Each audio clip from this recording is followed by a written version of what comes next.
Morning YouTube, this is Chuck Generals with CNS Mining Manufacturing in Arizona. And I've had several people ask me how to get the black sand out of their gold, and my first answer to them is when I'm on a claim, I don't.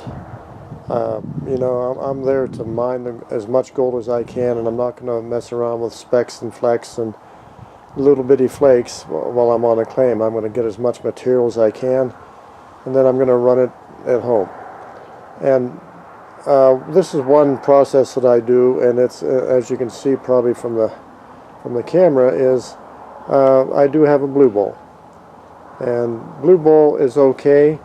It does get the black sand out of the gold, and I'll show you how that's done here in a little bit, but it's pretty slow for the amount of black sand we get. I usually get about probably a half a gallon of black sand every time I'm out, especially if I'm dredging. I pull up a lot of black sand on certain claims.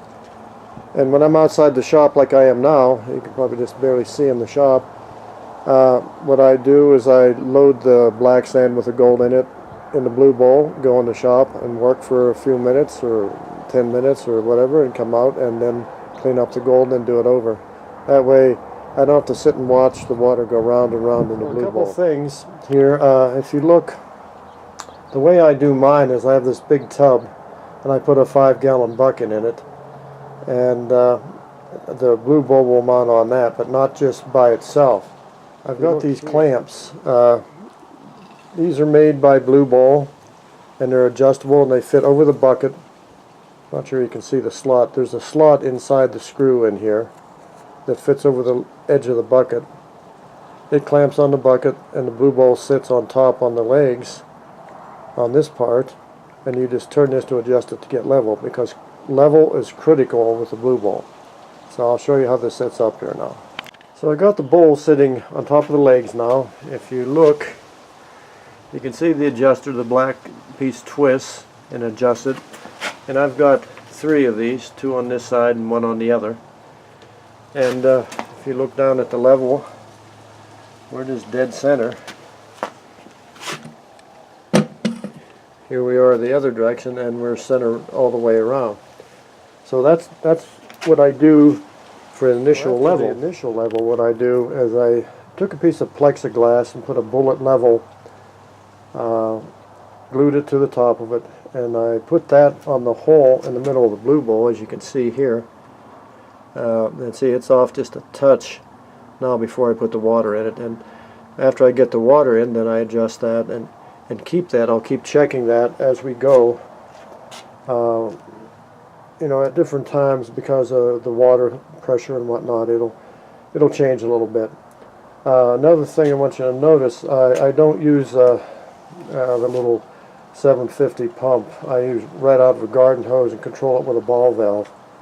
And it's just I can get a better steady flow, and I can adjust it finer if I need to. And I've got good pressure all the time. I've got my hose hooked up, and I've got the level in the middle, and it's right in the middle, the bubble's in the middle. And something else I wanted to make note of here is on the side of my tub here. I'll try to get this where it's really clear for you. I wrote this on the tub and drew these lines. Well, I'm not getting it good. And the top line is 30 mesh for the screen. The next line down is 50 mesh, and the third line down is 100 mesh. I never go over that, but some people do. They go to 100 and 200, and to me it's so fine it's not worth the time and effort to do it. I mean, it is gold, but it's there has to be a point where it has the value to do it. So the only other thing I guess I need to show you is I do put liquid in. I either use jet dry or some kind of, these are gold magic drops, and they're good. Anybody who has the chemical that will break the surface tension, it's something you should use. I've seen guys use regular dish soap. I don't do that, but the jet dry works good, and like I say, the drops do. And the other thing you want to do, Blue Bowl recommends it, is use a 30 mesh screen to start your work. And this is 30 mesh, so I've got, this is 30 minus. So anything that goes through the screen goes into the blue ball. The other you throw in the pan and you pan it. You don't just throw it away. Pan it because there might be some 30 plus little pieces of gold in it. So you want to get all you can. I guess the next thing to show you, this is a 2-gallon bucket. I've got 3 or 4 of these in the shop, almost full from this year. And like I say, I don't do it on the claim. There's no need to. I bring it to the shop and I do it outside if I'm using the blue bowl. If I get more than that, I have another setup that I'll show in another video. But so what we'll do here is we'll fire up the blue bowl, and I usually get it up to the level I want it before I start putting material in. 2 things you don't want to do is have your water too fast for the screen you're using and overfeed it with too much material. Now let's see if you can see that. My water is right at the 30 mesh line right now. So now I can go ahead and feed this. Now, some people use a tablespoon. I just have a scoop that I use here. It's, just a regular household scoop. It's no big deal. So just get a little bit, and people tell you to put it after the water inlet or before it or something. Just put it in slow and let it go. And the reason I'm pouring this one is I wanted you to see something. This is not screen. And if you look closely, you'll see rocks. There's rocks in it and everything. And the reason you screen this, to get the maximum output of gold and recover it, is you want to have the gold the same size as the material it's in. So in order to do that, you have to screen the black sand. And without doing it, you can see we get chunks that are bigger, and it can hide gold from you and make your gold lighter than that and flow out over the top. So it's okay. So here's what I've done now. I got the 30 mesh screen with a little bit of black sand and my concentrates. And the scoop I use to do that with. It's just kind of a little ladle, and then just scoop it up out of the bucket, put it in there, shake it down, just like you were dry washing. I do mine dry. I believe I get better recovery that way. If you have wet or material, you can't do it dry. But as you can see, look at the gravel and stuff that's in this before it goes to 30 minus. And that's a big deal if you're trying to get your gold and your concentrate the same size. This takes a lot of it out if you just dump it in there. So that's why you screen, is this right here. So you take that out and you pan it. Okay, so I've screened down some of the material that you saw me do. Now I'm going to bring the bowl up to speed. Takes just a little bit.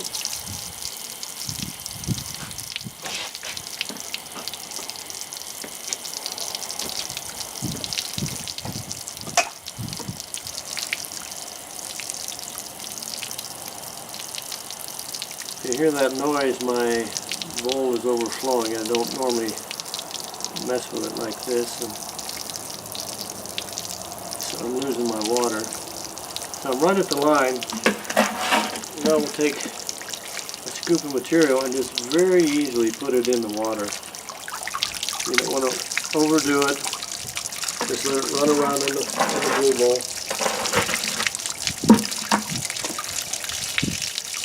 And hopefully we can see some gold in this. There was really good gold where this came from. You kind of keep track. And the spot we hit was just a lot of fine, just incredible fine. Just touch that.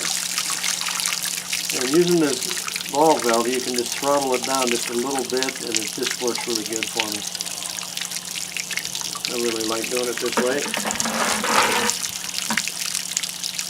Usually just keep feeding it, and now if you were to sit here and watch it like this, it takes up a lot of time, and I don't know, it's time that I'd rather be doing something else.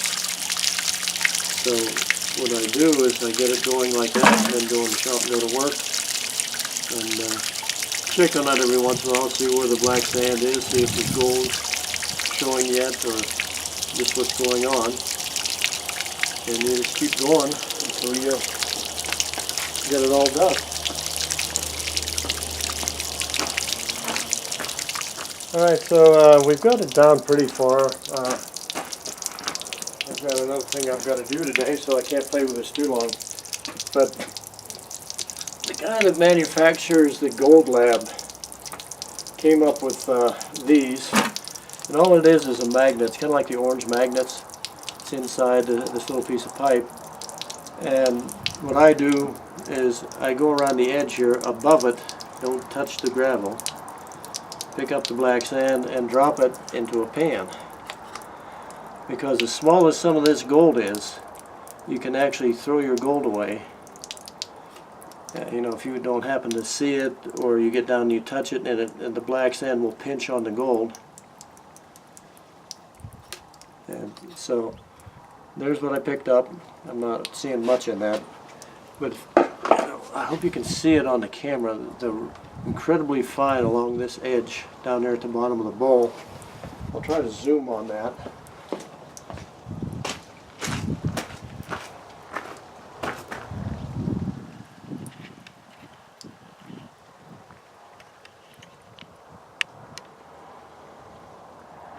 You should be able to see that. It's really fine. You can just barely see the sparkle. But you know, and that's all there is to it. The blue ball is a good piece of equipment, like I say, but it's really slow for me. It just takes way too long. And these rocks are not from the material I dropped in. They're from the previous dump that you saw me do to say don't do that. And I just didn't get them out of there. But there you go. That's how the blue ball works, and it's good if you don't have a ton of black sand like I do. I've got gallons and gallons of it.